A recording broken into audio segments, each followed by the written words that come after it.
going on, ladies and gentlemen? Holla at your boy, and we back at you again, and we gonna talk about in the end. But all in all, it's just been very disappointing, guys. Let's be honest about this.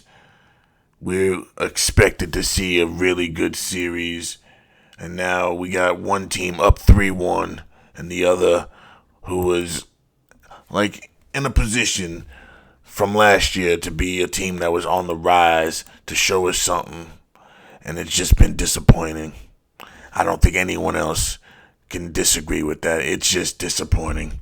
They could not stop SGA. SGA was getting to every spot he wanted in the fourth quarter and making every single mid-range he took. Free throws, they should just stop fouling this guy. It's an automatic 12 points they gave him.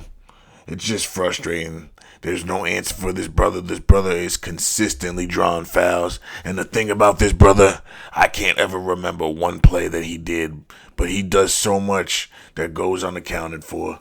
He's not one of those players like Kobe Bryant or Michael Jordan where you going to remember, oh, he made this dunk in the second quarter. Remember that fadeaway? No, it's not like that. He's not a flashy player.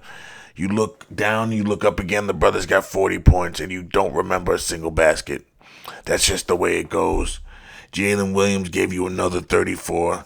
I don't know, as Minnesota, how you going to beat this team if you're letting two brothers go for 30 plus, and then another brother drop 20 on top of that.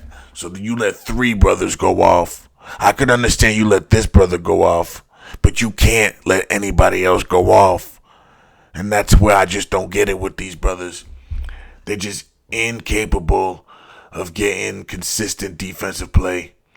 And they would have been better off keeping Karl Anthony Towns for this series because you need two tall brothers in your starting lineup. And unfortunately, Julius Randle is not big enough to guard Chet Holmgren. He doesn't even bother that brother one bit, but he is bothered by Chet Holmgren. Holmgren's keeping this brother to 5 points. And that's the reason that these brothers are losing. They can't get anything out of their second star.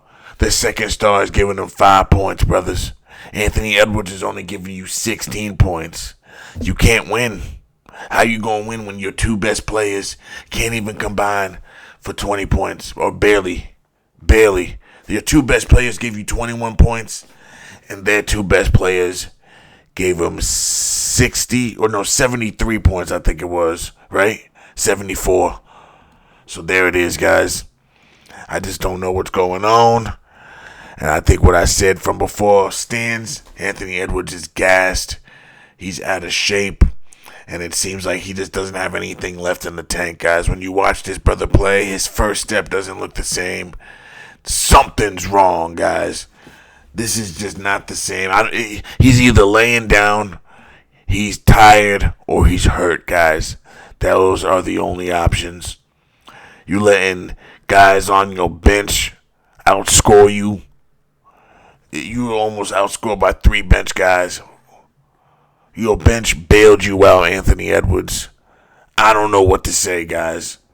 This right here, this series could tarnish his legacy.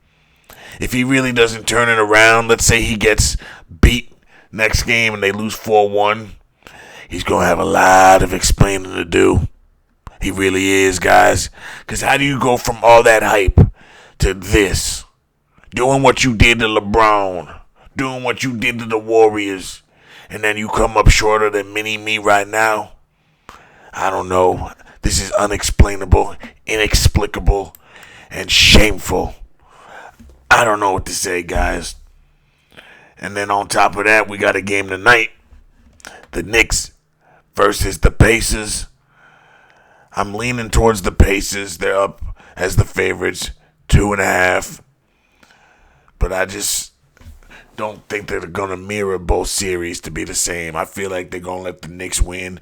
Because think about it, as the NBA, don't you want people to watch these games? They ain't going to watch these games if both series are up 4-1 or 3-1. It's basically over. Why would anybody watch? And it just looks too identical.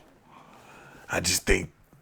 But then again, maybe they want everyone to think that both of these two teams are equally matched.